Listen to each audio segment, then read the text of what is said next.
A matéria que eu vou trazer hoje aqui, ela é muito importante, significa talvez aí o destino do Brasil, para bem ou para o pior.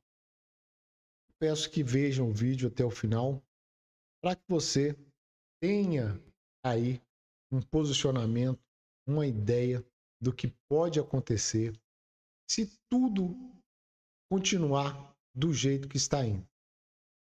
Vamos lá então.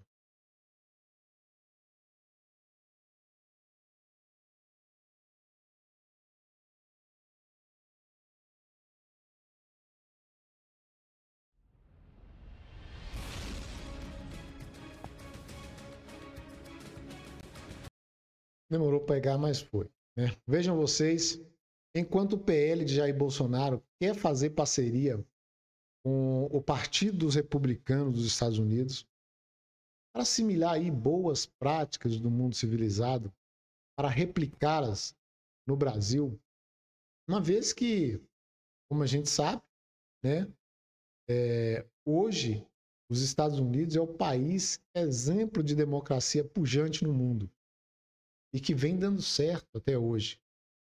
Por isso é que as pessoas de todos os cantos desse mundo querem migrar lá para os Estados Unidos.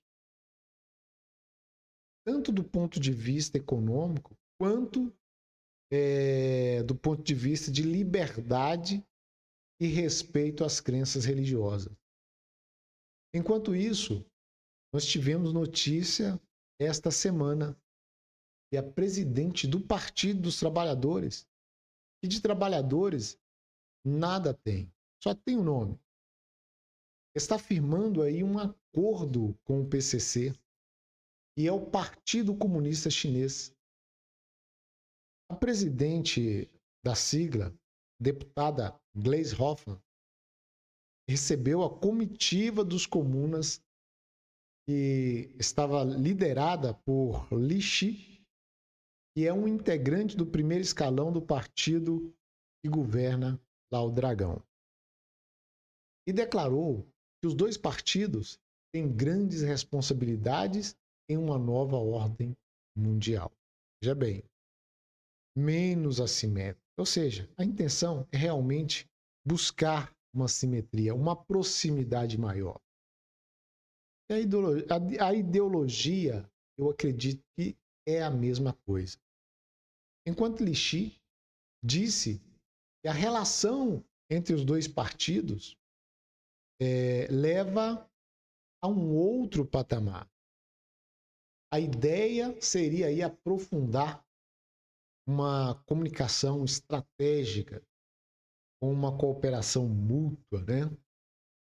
Pessoa que só estudou um pouquinho de história mundial e viu a história lá do dragão chinês e tem um pouco de neurônio, consegue raciocinar bem, concatenar as ideias, está muito bem o que significa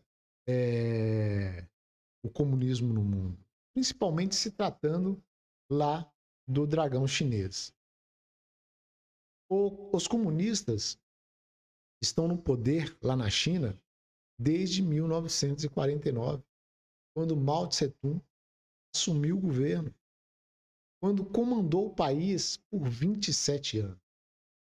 E quando morreu, em 1976, o seu legado continuou e continua até hoje.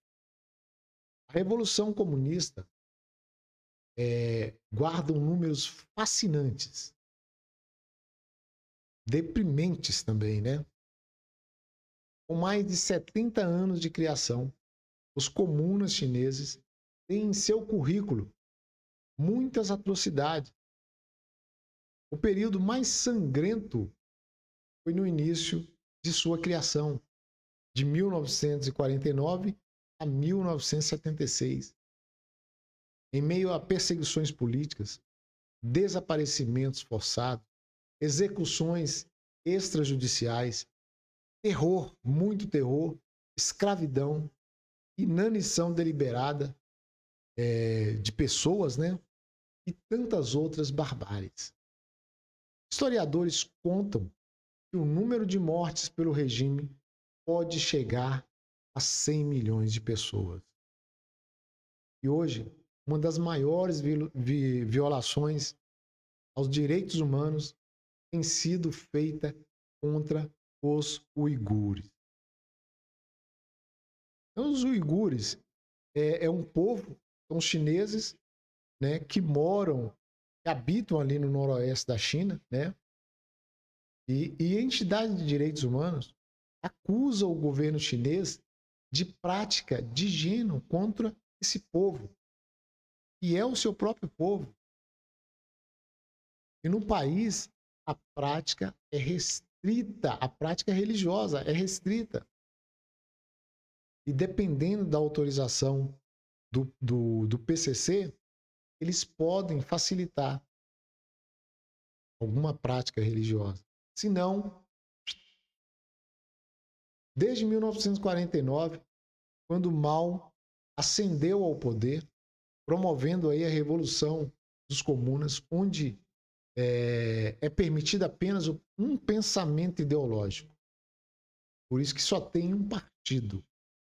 O país do pensamento único.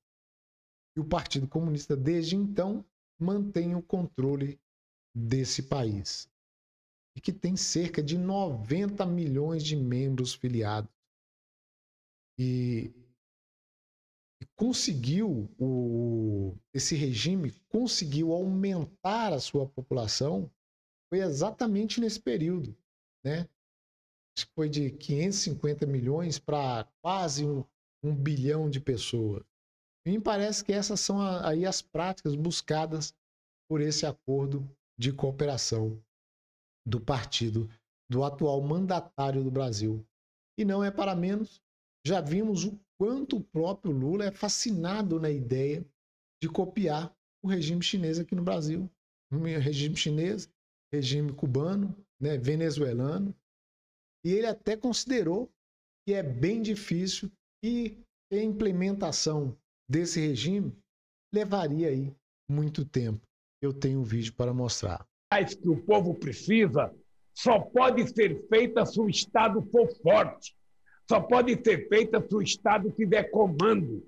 E, lamentavelmente, nos países da América Latina, nos países do terceiro mundo, o Estado está cada vez mais fraco, estão cada vez mais privatizando as empresas públicas, estão cada vez mais privatizando aquilo que deveria ser papel do Estado.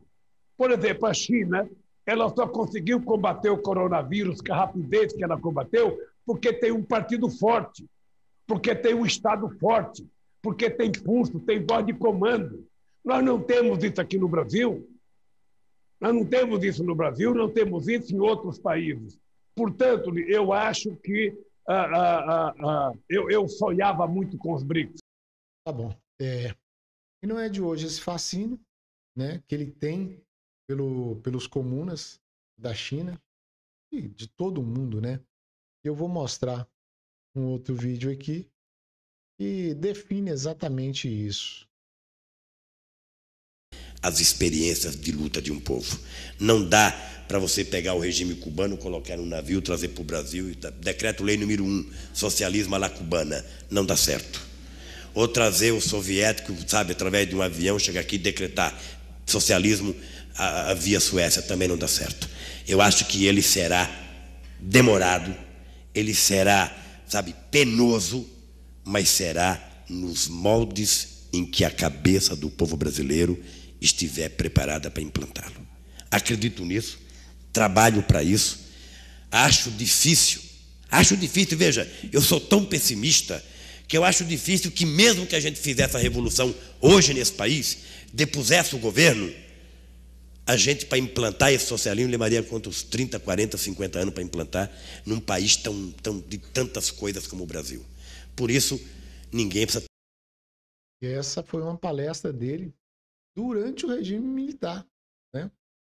Contudo, nesse seu terceiro mandato agora, me parece que as coisas estão bem aceleradas.